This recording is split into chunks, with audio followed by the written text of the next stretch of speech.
السلام عليكم، مساء الخير، حياكم الله. وصلتني قصة فأحببت أن تشاركوني متعتها.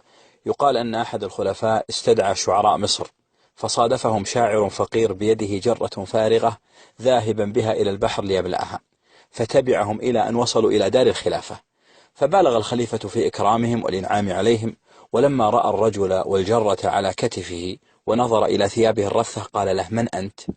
وما حاجتك؟ فأنشد الرجل: ولما رأيت القوم شدوا رحالهم إلى بحرك الطامي أتيت بجرتي.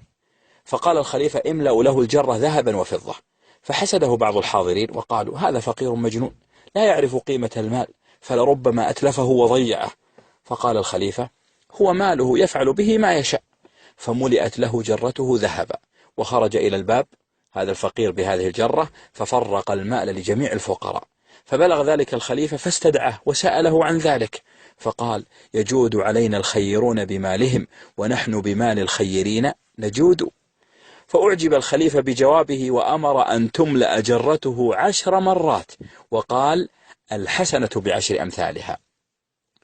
الناس للناس ما دام الوفاء بهم، والعسر واليسر أوقات وساعات، وأكرم الناس ما بين الورى رجل تقضى على يده للناس حاجات. لا تقطعن يد المعروف عن أحد ما دمت تقدر، والأيام تارات.